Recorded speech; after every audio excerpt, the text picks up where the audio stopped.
माझ्या कथेचं नाव आहे पद्मा. मारुती कोल्हाटी अंगापिंडाने दणकट होता. त्याच्या नादी लागायची भल्या भल्या पैलवानाची छाती होत नव्हती. मारुती कोल्हाटी निभर छातीचा असला तरी तो सुशिक्षित होता.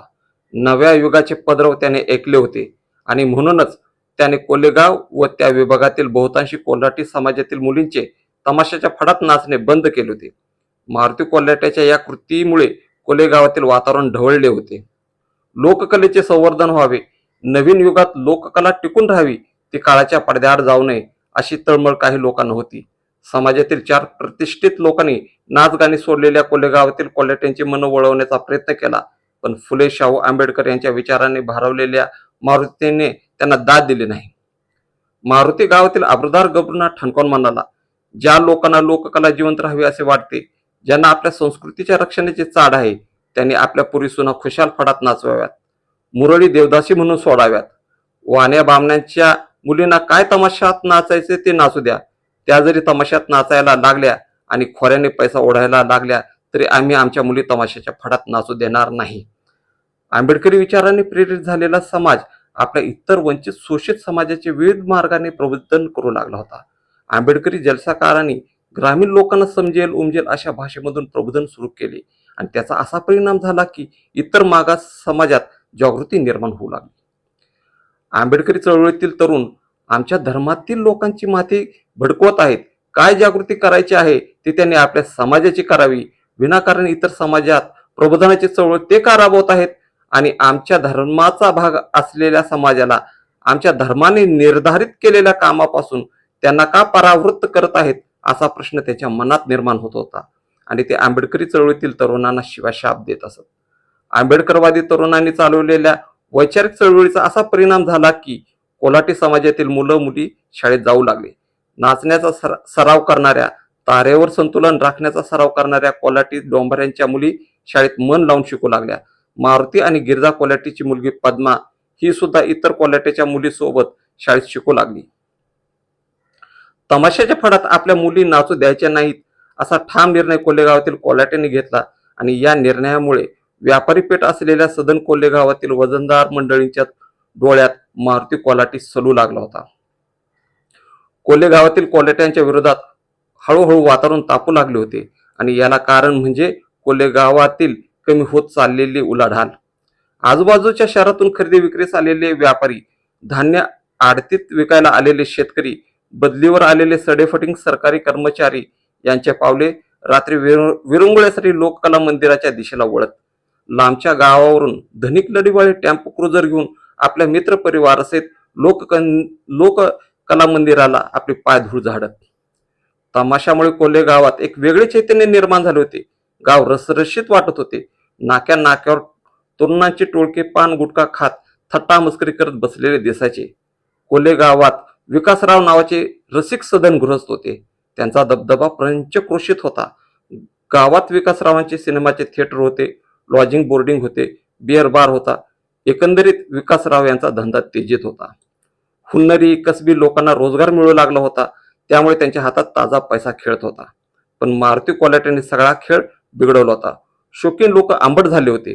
कोणती कर्मणूक करावी याचे कोडे सदन लोकांना पडले होते. सत्ता संपत्तीने बधीर झालेल्या मेंदूत नवीन प्रगत विचार शिरत नव्हता. एखादी लायब्ररी बांधावी, शाळेला प्रयोगशाळा बांधून द्यावी, चर्चासत्र सभा संमेलन आयोजित करावे असे त्यांच्या मनात येत नव्हते. गावातील वजनदार आसमी असलेले शौकीन लोक विकासरावांकडे गेली आणि ही कोंडी फोडण्याची त्यांना गळ घातली. विकासरावांनी तमाशा महोत्सव चालू केला, पण त्याला कोल्हाटी डोंबारी समाजाने प्रतिसाद दिला नाही. लोककला मंदिर बंद पडत चालल्यामुळे संदर्भित व्यवसायावर कुऱ्हाड पडली आणि तमाशामुळे नाव लौकिकास आलेल्या गावचा व्यापार उद्यम मारुती कोल्हाट्यामुळे हळूहळू डबघाईला आला आणि त्यामुळे शौकीन तसेच व्यापारी लोकांची तोंड खारकासारखी वाळली होती. विकासरावांनी मारुतीला आडवा करण्याची धमकी दिली. एके दिवशी मारुती रेल्वे अपघातात मेला. मारुती कोल्हाटीची बायको गिरजा कणखर होती. नवऱ्या मेल्याचे दुःख ती कुरवाळत बसली नाही. गिरजा आपली मुलगी पद्मा हिला मोठ्या हिमतीने शाळा शिकवू लागली. वर्षे पाखरासारखे उडून जात होते. पद्मा तरुण झाली होती. ती नक्षत्रासारखी देखणी दिसू लागली होती. विकासरावांचा मुलगा राणा याच्या नजरेला तरुण झालेली पद्मा पडली आणि तो उगीच पद्माच्या खोपटा भोवती गिरट्या घालू लागला. मित्रांना सोबत घेऊन 4-5 मोटरसायकलीचे कोंडवाळे करून तो पद्माच्या दारात उभा राहू लागला. गिरजाने त्याला 1-2दा हटकले तर तो तसा उसळून म्हणाला, तुझ्या बापाचा रस्ता आहे का? गिरजा त्याला म्हणाली, सरकार, रस्ता माझ्या बापाचा नाही हे मला मान्य आहे, पण त्याच्या समोरचं खोपट तर माझं आहे. आणि असे म्हणून गिरजाने दारासमोरील चुलीत मिरच्या टाकल्या आणि ठसका उठवला. ठसका लागल्यामुळे राणाने एक सनसनी शिवी गिरजाला हसडली. त्यावर गिरजा म्हणाली, सरकार, एका रानक्या बोडक्या निराधार बाईला तिच्या म्हाताऱ्या आईच्या अंगावरून शिवाय देणे तुम्हाला सहज शक्य आहे? तुम्हाला खात्री आहे मी विधवा लाचार आहे, आगतिक आहे? मी तुमचे काय वाकडे करणार? गांधी बाबाला स्वातंत्र्य कशाला पाहिजे होतं? तुमच्यासारख्या लोकांनी आमच्यासारख्या गरीबावर जुलूम करण्यासाठी का? गिरजाच्या बोलण्याने राणा निरुत्तर झाला आणि तो तिला तोंडातल्या तोंडात शिवाय देत मित्रांना घेऊन निघून गेला. राणाची दिवसेंदिवस वाढत चाललेली धिटाई बघून गिरजा जरा भेदरली होती. त्यामुळे तिने आपली मुलगी पद्मा हिचे लग्न ठरवण्याचा खटाटोप चालवला होता आणि मुलगी डॉक्टर झाल्याशिवाय लग्न करणार नाही यावर ठाम होती. गिरजाची अवस्था कात्रीत अडकलेल्या सुपारीसारखी झाली होती. एके दिवशी दुपारी गिरजा पद्माला समजावणीच्या सुरात म्हणाली, पद्मा, आपल्या गावची जमीन लय सुपीक आहे. माणूस पेरलं तर माणूस उगवून येत आहे. बागायती शेती, उसाची मळे यामुळे लोकांच्या हातात बक्कळ पैसा खिळू लागला आहे. त्यामुळे गावातील बागायतदार बोकडावानी माजले आहेत. त्यांना लहान मुली सुद्धा एक बाई दिसते. गरीब लाचार कवळ्या मुलीला बाई करण्यासाठी येथील तरुण पुरुष धडपतात. अगं, हे धनिक लोक माणसं खाऊन हाडका आगायला लागले. त्यांना कशाची म्हणून कशाची भीती उरली नाही. आणि अशा परिस्थितीत गरीबाचा कोण वाली आहे? आपण गरीब लोक कोणाच्या पाठी लपणार आणि कोठे दाद मागणार? धन दांडगे लांडगे जुलूम करणार, पोलीस फौजदार त्यांचा भाऊ, साक्षी पुराव्याला त्यांची भावकी आणि न्याय देणारा न्यायाधीश त्यांचा सोयरा. मग काय होणार? गरीबावरच उलटा आरोप होणार. धनिकाकडून पैसे उकळण्यासाठी खोटी केस टाकली म्हणून. आपण गरीब आहोत, आपणच भिवून वागलं पाहिजे, नाहीतर ते कधी आपला घास घेतील याचा नेम नाही. माझा एक मर्दे, तुला पाहायला आलेलं स्थळ चांगलं आहे, त्याला तू होकार दे, नाकारू नकोस. मुलगा देखणा आहे आणि विशेष म्हणजे त्याला सरकारी नोकरी आहे, फंड पेन्शनची. गिरजा आपली मुलगी पद्मा हिचे केस विंचरता विंचरता समजुतीच्या सुरात सांगत होती. पद्माच्या डोळ्यातून अश्रू वाहू लागले. ती आईला म्हणाली, आई, शाळेत बनसोडे सर वर्गातील विद्यार्थ्यांना विचारायचे, तुम्हाला काय व्हायचंय म्हणून, आणि मी उत्तर द्यायचे, मला डॉक्टर व्हायचंय. लग्नामुळे माझ्या स्वप्नाचा चुराडा होईल, पण मी मारुतीची लेक आहे. काही जरी झाले तरी मी माझे स्वप्न पूर्ण करणार. 12वीचा निकाल लागला. हुशार पद्मा नीटच्या परीक्षेत सुद्धा चांगल्या मार्काने पास झाली आणि तिचा नंबर जिल्ह्यातील मेडिकल कॉलेजमध्ये लागला. कागदपत्राची फोटोकॉपी काढण्यासाठी पद्मा चालली असताना राणा व त्याच्या मित्राने तिला गाठले आणि राणा तिला म्हणाला, कुठं निघालीस ग एवढी सांडूस्तर नटून? आमंत्रण मिळाले दिसतंय कोणाच्या तरी बंगल्यावरचं. राणाने भर रस्त्यावर पद्माची आगळी काढली होती. पद्माला त्याचा भयंकर राग आला आणि ती काही न बोलता त्याच्यासमोर थुंकली. राणा चिडला. तो पद्माला म्हणाला, का ग डुकरीन, लय माजलीच दिसतंय, आमच्या समोर तू थुंकतेस? तुझ्या आजीच्या टाचा झिजल्या आमच्या बंगल्यावर येऊन, आणि तुला एवढा का ग माज चढलाय? अगं, माणसानं थोडंसं आपल्याकडे बघावं. काय पण म्हण, माझ्या आजोबाच्या तोंडात मरेपर्यंत तुझ्या आजीचं नाव होतं. लय गोड होती तुझी आजी, असं माझा आजोबा सांगायचा. आणि असे म्हणून तो हसू लागला. त्याच्या हसण्यात त्याची मित्रमंडळी पण सहभागी झाली होती. पद्माने दीर्घ श्वास घेतला आणि राणाच्या डोळ्यात डोळे घालून ती म्हणाली, राणाजी, माझ्या आजीने पण तुमच्या आजोबांची एक गुपित सांगितले होते. तुमचा आजोबा की नाही माझ्या आजीला तुमच्या बंगल्यावर बोलवायचा आणि आणि आणि म्हणायचा. अगं सांग की, काय उत्सुकता ताणायला लागलीस? राणाचा आजोबा तुझ्या आजीला काय म्हणायचं ते? राणाच्या एका मित्राने राणाच्या आजोबाचे रहस्य पद्माला विचारले. पद्मा सुद्धा याच प्रश्नाची वाट बघत होती. पद्मा खळखळून हसली आणि म्हणाली, राणाजी, तुमचा आजोबा माझ्या आजीला बंगल्यावर बोलवायचा आणि तिच्या पाया पडायचा आणि म्हणायचा, माझी पुरुष म्हणून निभृत कायम राख, कुठं वाच्यता करू नको, जिंदगीभर मी तुला विसरणार नाही. तुला 3 एकर शेती लिहून देतो, तू अशीच लोका दिक्कत बंगल्यावर येत जा. पद्माच्या बोलण्याने सगळे सुन्न झाले. काय बोलावे हेच राणा आणि त्याच्या मित्रमंडळींना कळेनासे झाले. राणाने दात ओठ खाऊन एक जोरदार तडाखा पद्माच्या थोबडीत लागवला. पद्मा हिंकळली. तिने आपला तोल सावरला आणि रस्त्यावर पडलेला एक धोंडा उचलून राणाच्या डोक्यात घातला. राणाच्या डोक्याला कोच पडली आणि त्यातून रक्त वाहू लागले. आरडाओरडा झाल्यामुळे नाक्यावर तैनात असलेल्या पोलिसांनी दोघांना ताब्यात घेतले आणि त्यांना पोलीस स्टेशनवर आणले. पोलीस इन्स्पेक्टर सावंतसाहेब खुर्चीवर बसले होते. त्यांच्यासमोर पद्मा आणि राणाला हजर करण्यात आले. राणाला बघताच सावंतसाहेबांनी त्याला खुर्चीवर बसायला सांगितले. पद्मा पोलीस स्टेशन मधील भिंतीवरील प्रतिमा पाहत उभी होती. भिंतीवरील महापुरुषांच्या प्रतिमा पद्माला धीर देत होत्या. इन्स्पेक्टर सावंतसाहेब तरुण होते. त्यांचे व्यक्तिमत्व भारदस्त होते. ओठावर मिशांचा झुपका ठेवलेल्या आणि त्यामुळे भेसूर रागीट दिसणाऱ्या फौजदारांचा जमाना गेला होता.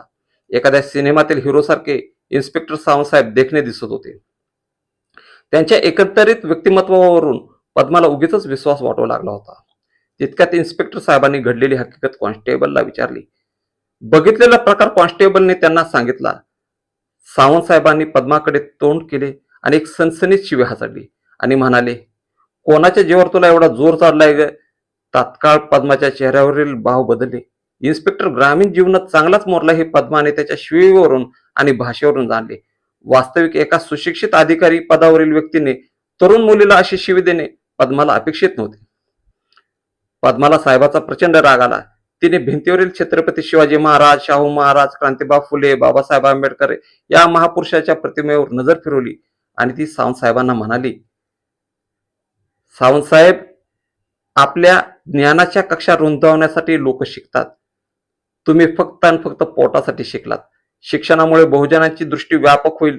नवभारताच्या जडणघडणीसाठी सुशिक्षित तरुणांचे योगदान लाभेल असे महापुरुषांना वाटले होते आणि त्यांनी आपल्या संसारामधील सोन्यासारख्या क्षणाला जाळून तुम्हाला शिक्षण मिळावे म्हणून जीवाचे रान केले. पण तुमच्या प्रवृत्तीत बदल घडला नाही. तुम्ही शिक्षण घेतले, पण त्या शिक्षणामुळे तुमच्या मेंदूवर साचलेले हजारो वर्षाचे शेवाळ निघू शकले नाही. पद्माच्या बोलण्याने एक नीरव शांतता पसरली आणि साहेबांनी त्या शांततेचा भंग केला. पद्माच्या थोबाडीत एक कडाका वाजून. पद्माने फिर्याद दिली नाही, कारण कोर्ट कचेरी तारकापेशा कराव्या लागतील आणि त्यामुळे शिक्षणाचा बट्ट्याबोळ होईल असा तिने विचार केला. राणाने सुद्धा फिर्याद दिली नाही, कारण पद्माने झालेली हकीकत पोलिसांना सांगितले तर आपल्या आजोबा संदर्भातील गुपितांची सगळ्यात वाच्यता होईल आणि आपले हास्य होईल याची धास्ती त्याला वाटत होती. शहरात पद्मा मेडिकल कॉलेजमध्ये शिकत होती. एकामागून एक वर्ष पुढे सरकत होते. इकडे राणाने पद्माला बर्बाद करण्याचा चंग बांधला होता. तो आणि त्याचे मित्र तिची बदनामी गावभर करत फिरत होते. पद्माला तिच्या संदर्भात उडणाऱ्या वावड्या कानावर यायच्या, तथापि ती त्याच्याकडे दुर्लक्ष करायची. काळ थांबत नसतो. शिक्षण पूर्ण झाल्यावर पद्मा मेडिकल ऑफिसर म्हणून सिव्हिल हॉस्पिटलमध्ये नोकरीला लागली. राहायला क्वार्टर मिळाले. ती आपली आई गिरजा हिला घेऊन त्या चांगल्या घरात राहू लागली. गिरजासाठी सगळं स्वप्नमय होतं. वेळ पालटायला किती वेळ लागतोय? कोल्हेगाव व परिसरात 4 वर्ष सलग पाऊस पडला नाही. शेती आणि शेतीवरील आधारित सगळे उद्योगधंदे ढेपाळले. सरकार बदलले.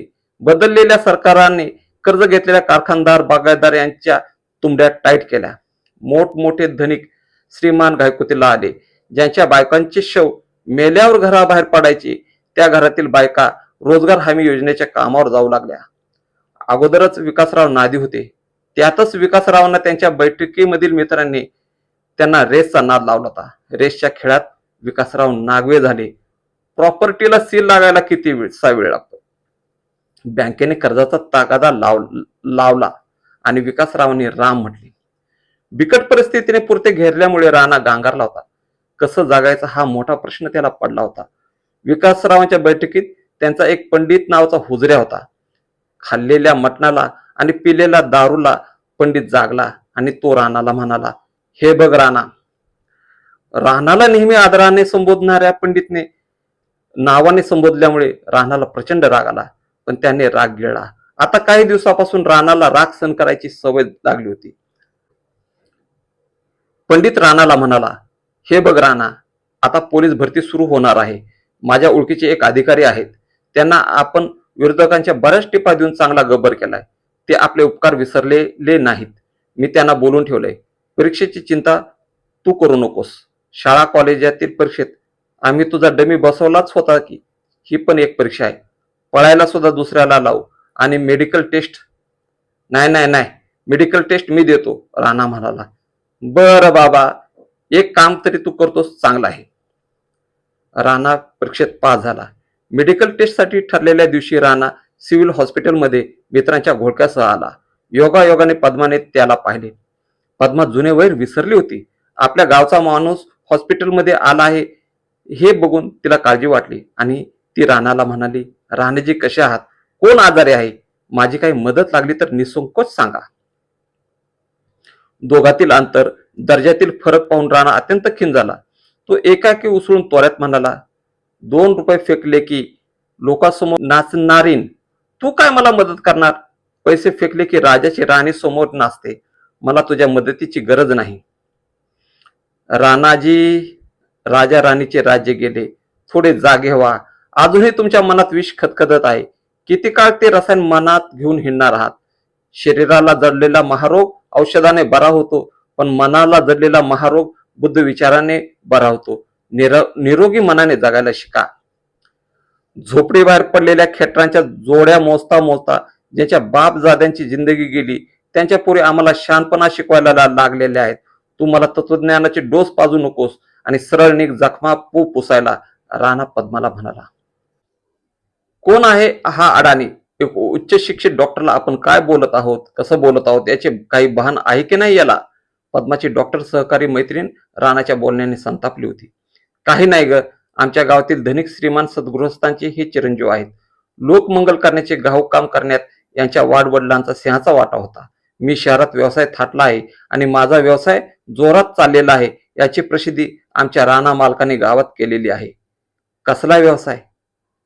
कसला व्यवसाय म्हणून काय विचारतेस? अगं धंदा, वेश्या व्यवसाय. शी, लोकांच्या लेकी बाळींची बदनामी करण्याची यांना लाज कशी वाटत नाही? जाऊ दे ग, आता हे त्याचे फळ चाकत आहेत. वॉर्ड बॉयने जोरात पुकारा केला. पोलिसांच्या मेडिकल टेस्टसाठी आलेल्यांनी लाईनीत उभे राहा. राणा लाईन सोडून घोळक्यात उभा होता. वॉर्ड बॉय राणाला म्हणाला, अरे जहागीरदारा, बहिरा आहेस का? अरे मी काय बोलतोय ते कळतं की नाही? पद्मा आणि तिच्या मैत्रिणी तेथेच थांबल्या होत्या. झालेल्या अपमानाचा पद्माला राग येणे साहजिक होते. पद्मा राणाला शांततेत म्हणाली, राणा मालक, वेश्या ही आगतिक असते. पोटाची भूक ही फार वाईट असते. माझ्या कानावर आलंय तुम्ही माझी करत असलेली बदनामी. देश स्वतंत्र होऊन 7 दशकं उलटलीत. सगळी सत्ता, संपत्ती, नाव, प्रतिष्ठा, ओळख असताना तुमच्यावर ही वेळ यावी, निश्चितच कुठेतरी मोठी चूक झालेली आहे. चुकांचे आत्मचिंतन करून त्या दुरुस्त करण्याचा सुशिक्षितपणा तुमच्यात नाही. राणाजी, मी सरांचे असिस्टंट आहे. तुम्ही मर्द आहात की नामर्द हे तुम्ही जाहीर करून चालत नाही. फिरा शाबित करत. तुम्हाला नोकरीही नाही आणि छोकरीही नाही. कोणता बाप देईल हो सरकारी हॉस्पिटलने अनफिट असा शिक्का मारलेल्या मुलाला मुलगी? माझी आजी तुमच्या आजोबाला पुरुषी प्रतिष्ठा देऊन बदनाम झाली. ती मेली तरी तिची बदनामी तुम्ही करत आहात. माझीही नाहक बदनामी तुम्ही करत आहात. का तर आम्ही गरीब आहोत म्हणून. बदनामीच्या यातना किती पीडादायक असतात याची तुम्हाला सुद्धा जाणीव व्हायला हवी ना. मी सोडू उगत नाही, फक्त जाणीव करून देत आहे. राणा, आता माझ्या हातात पेन आहे आणि सीझरही आहे. आणि असे म्हणून पद्मा ऑपरेशन थिएटरमध्ये शिरली व्यवस्थेचं ऑपरेशन करायला. जय भीम.